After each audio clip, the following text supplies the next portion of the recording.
After playing a pretend game with her son, an author from Liphook was inspired to write a science fiction adventure novel. Join us in the studio to tell us more about her new book entitled Starganzia is J.K. Price. Welcome, Jay. Thanks for coming in. Thank you. So what is this? You're playing a game with your son. Tell me what happened. It was a car racing game, and he always wanted the red car, and I was always given the white car, and I was never allowed to win. But of course, when I started writing the book, I thought, bother that, I'm going to jolly well be the winner. So we used to play this game with all his friends, and it was great fun. And then I was reading a book by Immanuel Velikovsky, and he wrote all about how a planet, well, it was Venus, who was once a meteor, who turned into a planet and collided with Mars and killed off all the dinosaurs. That was his theory. So I thought, well, I'll put that into the book too, something like that. So it gradually evolved from a car racing game and a story about how planets collided and everything. And I thought, you know, I'm going to write a story and involve 3 children. And they eventually go and stay with an uncle in Austria, while their parents go out to run a hospital in Africa. So they eventually find this silver horse that is missing from a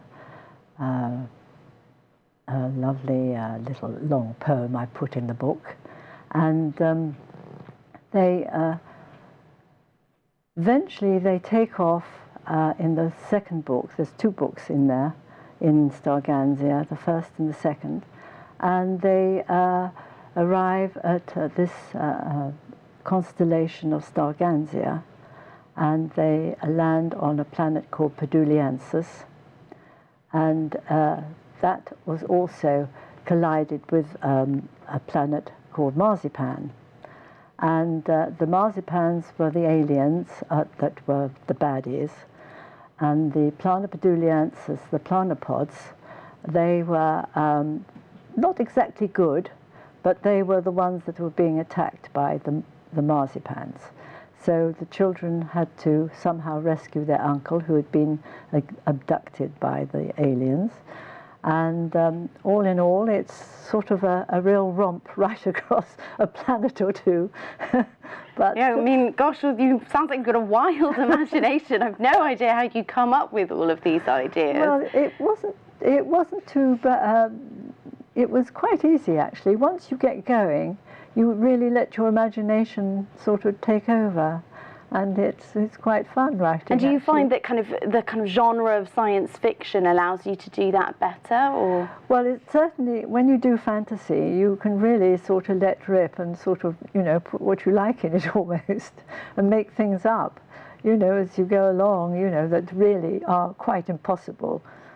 But, you know, that's the pleasure of writing, especially for children, too. And, yeah, so you were saying, you know, it's got children in it. Is it for children, would you say? Or is it for young adults, or is it for grown-ups as well? Well, they've put, on the back of the book, they do say for young adults, but it's it was done for 7 to 11-year-olds. Okay. So, you know, it...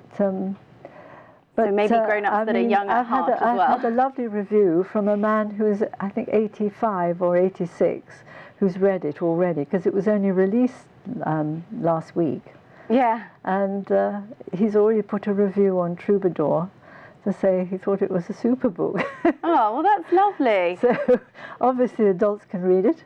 Because I think, you know, science fiction and fantasy, it's those genres that kind of, in a way, don't age. They, you know, you can read them when you're young, but lots of people do enjoy reading them, obviously, when, you know, when they're kind of grown up as well. Well, you know, it's really escapism, you know, because so many books are taken from reality, but this isn't. This is just a load of, you know, fantasy. Make-believe. And, I mean, have you just recently started writing? No, I wrote the first book many years ago, but I never got it published, so it used to go back in the drawer all the time. And then I when my husband retired, I started writing the second book. I used to get up at 5 o'clock in the morning, and I'd write till 9 o'clock. And he'd drag me out of the room with a cup of tea and say, "Come on, you've done enough." Because he always wanted me to paint. Oh. And I insisted I'd write. Well, but it's good when other people have ambitions for one. Exactly. And so you had this sort of manuscript sitting in a drawer for years, did you? Yes, I did. And funnily enough, I heard, no I didn't, I read about a man who built a yacht and sailed the Atlantic. And he was asked why he did that. And he said, because he said, so many people live a life full of desperation and loneliness, and he said, I didn't want to die with the song still in me. So I thought, ooh, that's very good advice. So I thought, right, I'll self-publish, which I did, and there's the result. And on that, J.K. Price, we're going to leave it, but thank you very much for coming in. Thank you.